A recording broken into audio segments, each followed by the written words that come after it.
Welcome to the Water Trough, where we can't make you drink, but we will make you think.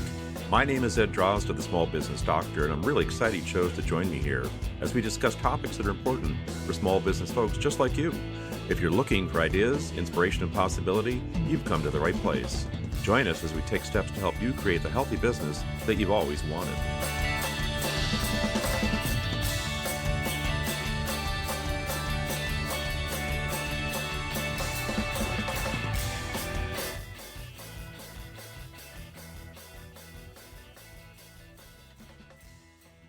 Good morning, folks. This is Ed Drozd of the Small Business Doctor, and I want to welcome you back to the Water Trough. I am joined today by Judi Harrington.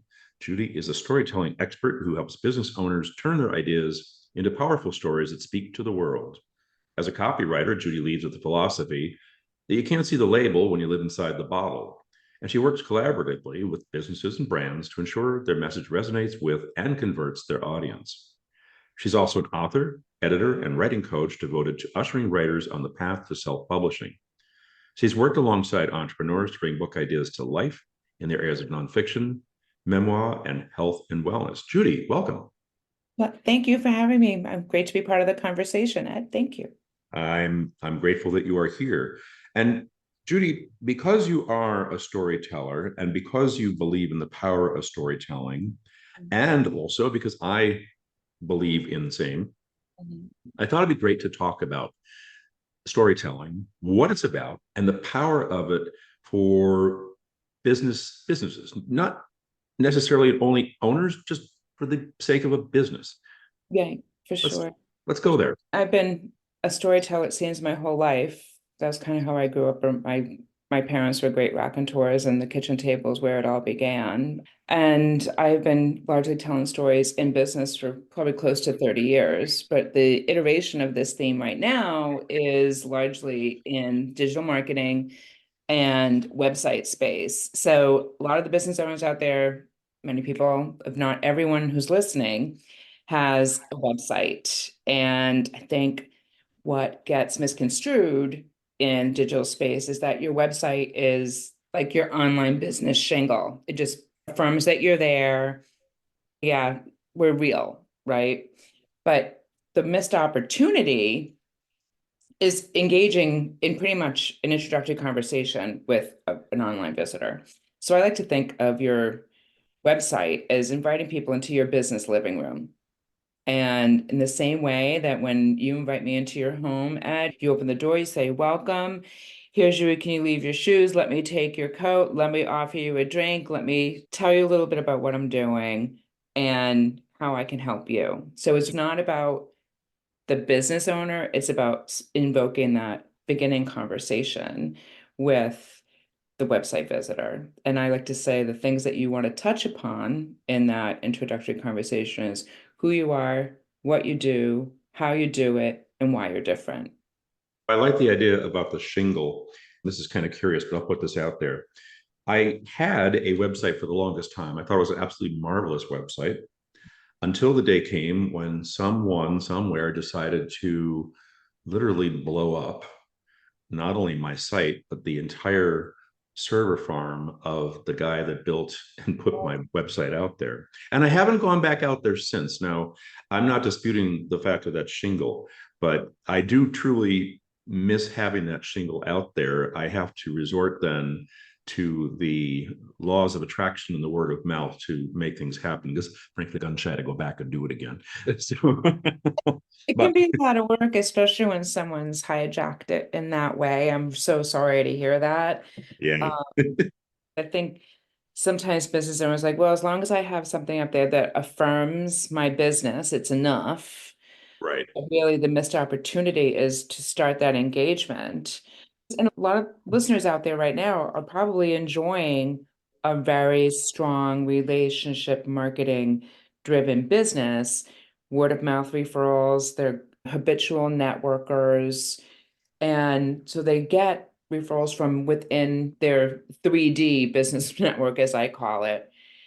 And what happens is that, so I say to somebody, okay, hey, you should go check out so-and-so's website, and or you should connect with this insurance agent or this attorney for this. And people want to go do the recon. They'll do it on social, they'll do it on LinkedIn, and a lot of times too, that drives people straight to the website.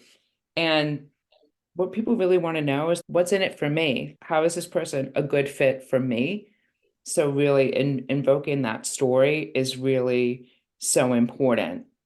And there's some kind of what I call the guideposts in that story. People have probably heard these terms before, the hero's journey. It is the timeless storytelling framework of Joseph Campbell.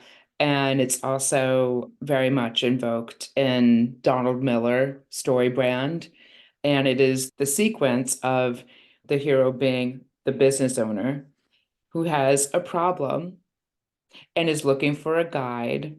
And the guide is you, the person solving their problem. Right. You go on a journey, which is how you engage with your clients, whether it's one-on-one coaching or a group program, or in case of an attorney, this is how we get you from not having a home to being a homeowner, the legal end of things, like something as simple as that. And then the transformation, because the problem is now solved through the help of the guide. And the outcome is, quote unquote, the happy ending. So that's the story arc that you want to invoke in your copywriting in that hero's journey story. And really, at the end of the day, when people see themselves in the story, when they see themselves as the protagonist and doing the thing, and they see that outcome, then they want to follow the same path. So that's really the psychology behind it. So getting into that whole gestalt is really important. I think that's one of the core essentials about storytelling.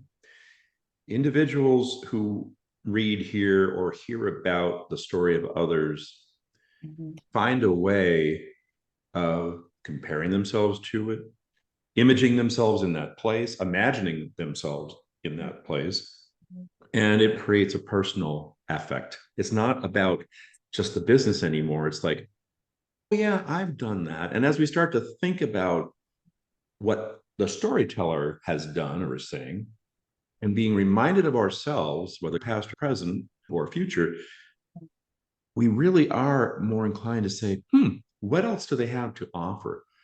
Exactly. What more is there? It just piques the curiosity. And then, of course, within that framework of telling that story, you've led people to the water you want them to drink, which is connect with us to learn more.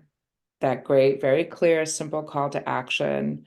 For many business owners, that is what we're leading people to. It's like moving them from the digital to something more one-to-one, more personal, getting closer to 3D. We live in this Zoom-oriented flat world in that way. So sometimes this is as close as we're going to get, but still more of like talking to a real person instead of looking at a screen. That's ultimately where you want to bring people. And I think storytelling does just that. It really does open up that opportunity.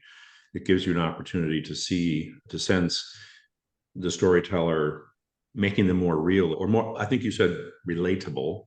That was the word you used. And that's exactly what it is. And if they are relatable, it might be a stretch to say that it invokes trust, but it sets the groundwork for trust Absolutely. and that willingness to go forward.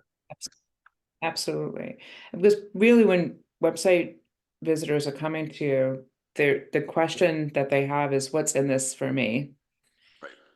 So conversely, what I also see in a lot of business websites is the whole story. And you do have an opportunity to tell the about me story, but on that homepage, people are leading with, we have 30 years of experience doing this. I'm like, that's great. That doesn't tell me anything.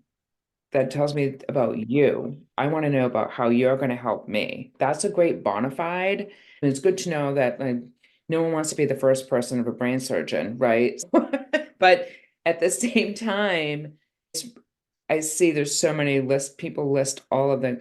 I went to this school, I've been in practice for this long. Well, what are the outcomes you've had during practice for 30 years? Those are what people want to see. It's not necessarily like someone said, oh, you want to work with this attorney, she's been in practice for 25 years. I'm like, that's great. What have her outcomes been? That's what I want to know. That's what makes me curious because, again, it all relates back to how she's solving my problem. How relatable is the person? If after Exactly. all you're seeking the assistance of that storyteller and they say they've got 30 years of experience, all it does is remind you that you don't. and, Exactly. and it's comforting in a way to know they have the Yeah. experience, of course, but it doesn't affirm that connection or that desire to connect, which Awesome. fundamentally probably improves the chances of people wanting to engage with this storyteller. Right. And there's also the tone that you take in the messaging itself. For example, I do a lot of writing with attorneys, and I was a paralegal in a former life. And you could look at a personal injury attorney website, and they're like, we're the person who's fighting for you in your corner. Mm-hmm. And that might resonate for you. Me, kind of a turnoff, to be honest. I want to know if you're going to collaborate with me and listen to me, particularly because I was a paralegal in a former life, right? So I have a certain bias that comes to things, that comes to the messaging of it. But that's just like one small example. You wouldn't go to a hardware store for a gallon of milk. And so you want to make sure that those things are meshed together. And when you see that kind of messaging, you can decide that's for me, that's not for me. If you're in the middle of a really contentious lawsuit and you've been sued and you need someone to really help you get out of a corner, yeah, that messaging is totally going to relate to you. But if you've been in a fender bender and you just want to talk to somebody about what your rights are, that might be off-putting. Have you observed that a lot of business people are aware of the power of storytelling and actually have it right? Or do you find that they tell the about me's? Such a great question because I think the about me, while it is so important, Yes. is unfortunately what people lead with. And what people should be leading with on their websites is answering the question, what's in it for the reader? Then, because the about me is the next thing that people go to after reading the homepage, assuming they've stuck around, of course. And that's where you can get into your bona fides, like where you went to school, if you were on law review, how long you've been an insurance agent, whatever those things are, right? If you're an award-winning salesperson who's now a sales consultant, that's where you list all of those kind of things. But really, it's about, we call it the origin story, like, but why? Like, really discussing why you are doing the thing that you're doing.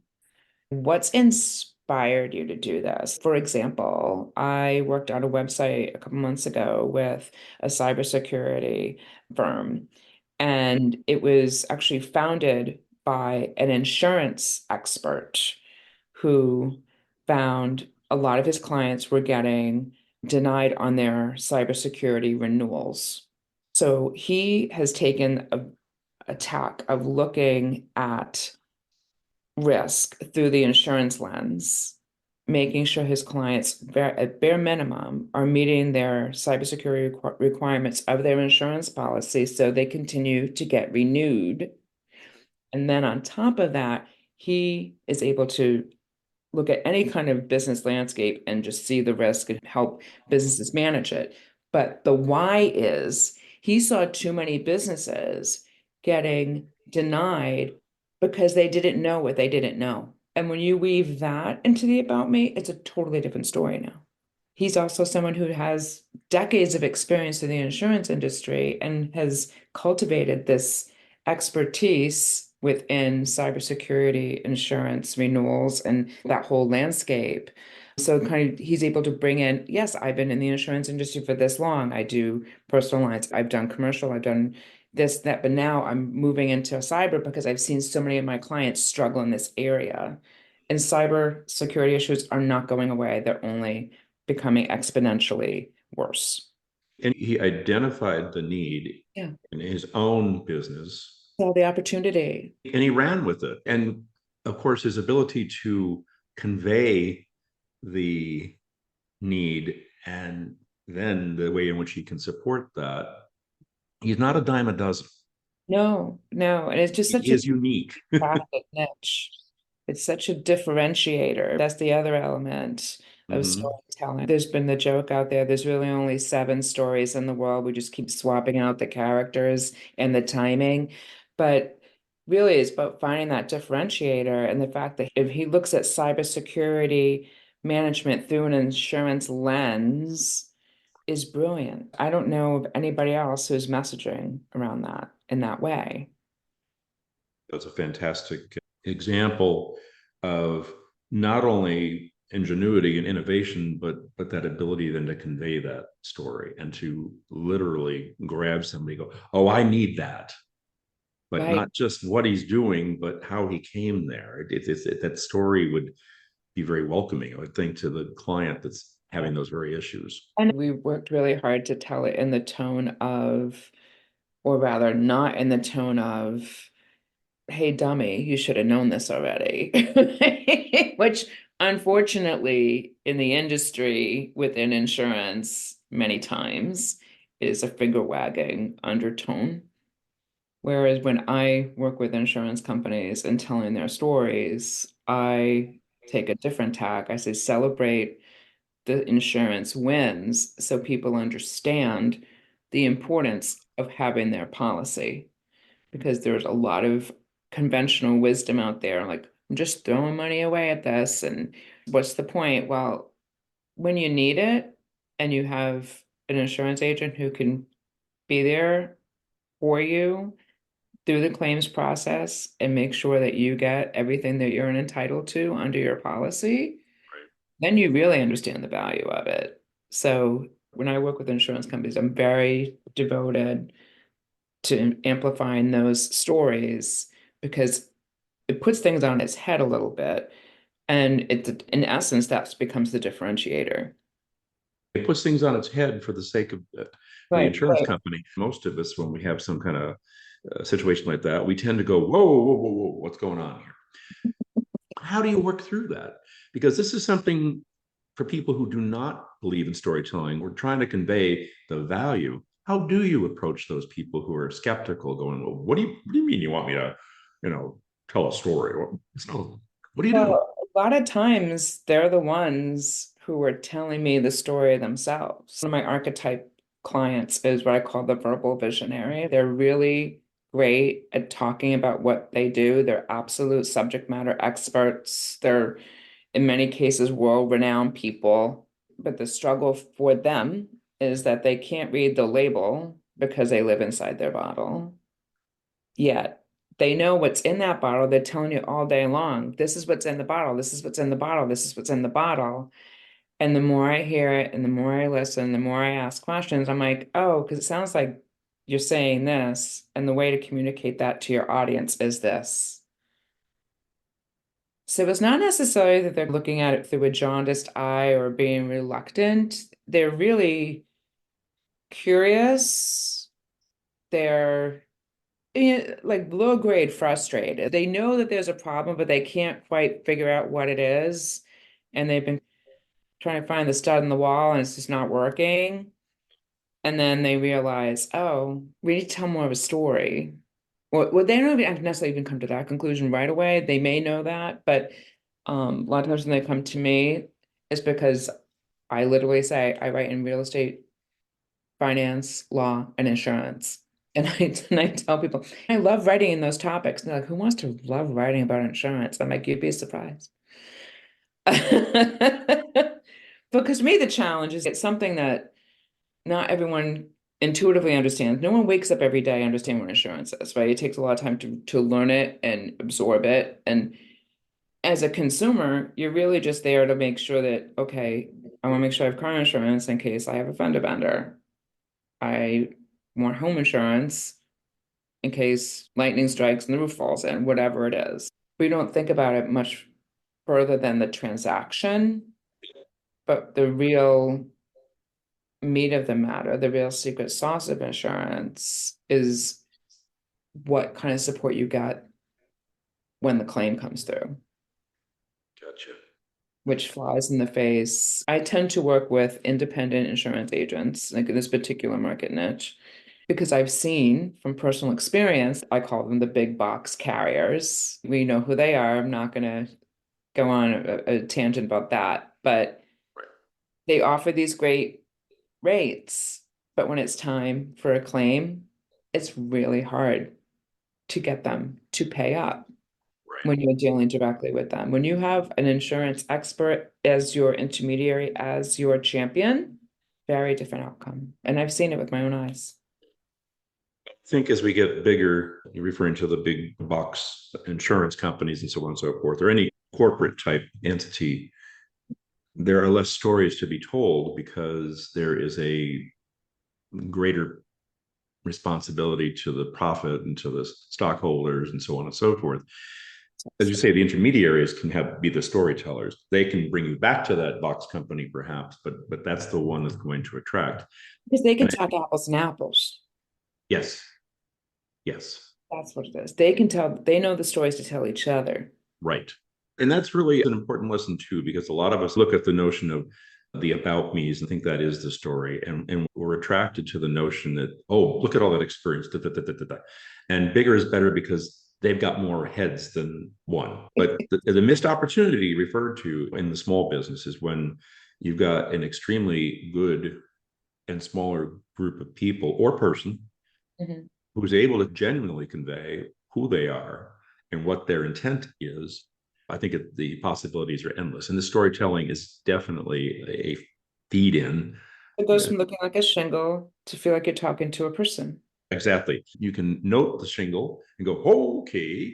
And then you get the story, and you're like, okay. Exactly. Exactly. Hey, listen, I know you have, and this is relevant, you have a new book. And I'd like to go there for a moment because it is about storytelling and it's It also about your history, your story, right? So do you is. mind? No, not at all, as long as we can say the title. You can say the title. I always defer to the host on that. The title of my book is Fuckery, The Life and Times of a Legend in Her Own Mind. And it is a humorous memoir and essays celebrating my family's tradition of putting the fun in dysfunctional. Just love the fun and dysfunctional. I mean, Yep. it's in there, right? Yeah, it's there. Yeah, we take crazy, we put it out on the front porch and give it a drink in our family. We don't hide it. We celebrate it. We see the quirky in everyone, and that's what we do. Share a little stuff with us just for this Sure, fun. sure. Yes, I'll share the story of how it came to be, because that I think is a great story in and of itself. These stories started when my children were small, and my older daughter, who is actually going to be 21 years old tomorrow, which is very hard for me to Terrific. believe. She was in kindergarten. She came home and announced that she wanted Santa to bring her a menorah for Christmas. And so I said, "Oh, that's so interesting. Okay. Yeah." And because, well, I grew up in a two religion household and my dad was Baptist, my mom was Catholic. It didn't phase me. What's one more? Plus, I had Jewish friends with Christmas trees, so we could be a Catholic family with a menorah. That was how I looked at it. Yeah. So I wanted to write that story down so we could have it as a legacy.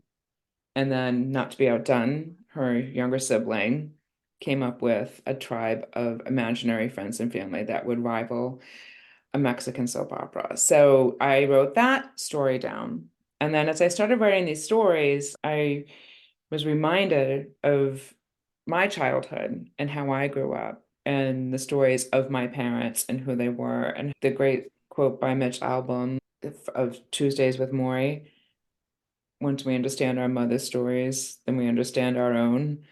So writing those stories helped me understand a little bit more about myself and why I am the way I am. And some of the highlight reels are my dad was a rabid Red Sox fan and once impersonated God on talk radio in defense of the Red Sox. My mom, in her retirement years, had a job in the public school system where she was a reading assistant. And for reasons I won't be all spoiler alert, she started taking on the persona of the Cat in the Hat. And she became an icon, not only in her own community, but with her grandchildren and in my town as well. One of my stories is I am the world's most approachable woman. No matter where I am in the world, I am the chosen one from a cast of thousands to ask directions, take a picture. Do you know what time the 1 o'clock bus leaves? It doesn't matter where I am. Doesn't matter. But the funny thing is that there's a piece of me that just wants to hide in plain sight. So there's like all these kind of just very entertaining stories. And I've been writing them for years. And then in COVID, my husband and I split up. And as I like to say, it's always tough when a good time ends. And Mr. McLaughlin, I'm sure, will miss me. But I needed something to remind myself that our 2+ decades together were not for naught, as they say.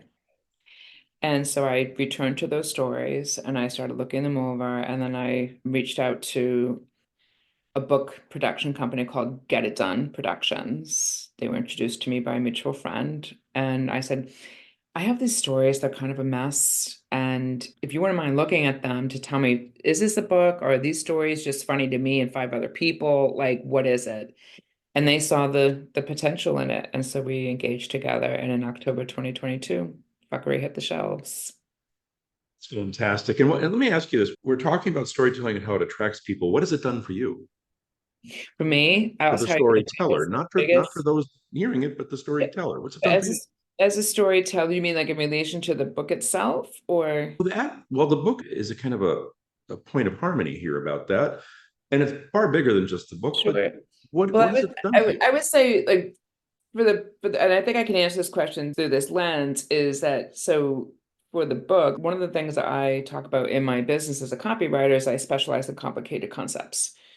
And is there any more complicated concept than family and love? To me, by able to masterfully tell those stories, other people's words, not mine. But Okay. I can showcase how to get a story told. And people in my network are reading the book and they're like, oh wow, yeah. People who are new to me pick up the book and they're like, I need to work with you. Help me tell my story, either as their own personal story, because I also am a writing coach, helping people in various genres, but a lot of people come to me for essayists and memoir Hmm. adjacent type of work. Or they come to me like, oh my God, I wish that you could infuse this into the copy for my business because it's just so bland and it's not converting and it's not speaking to the people I want to speak with, etc. So to me, and honestly, I wrote that book really for a deeply personal reason. And I was incredibly surprised by the outcome. There's that trope that writing a book is a life-changing experience. And it's no longer a trope to me because it really has created this whole other trajectory of my business. And it's also elevated me as a writing expert. What I'm hearing you say is that storytelling has value at many levels, personal levels, attraction of business levels, increasing or stepping up in credibility and authority and things like that.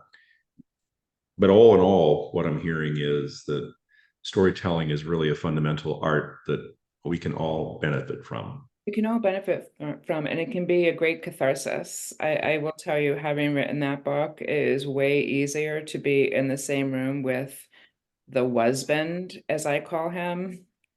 Okay. Now, that's my portmanteau word for him.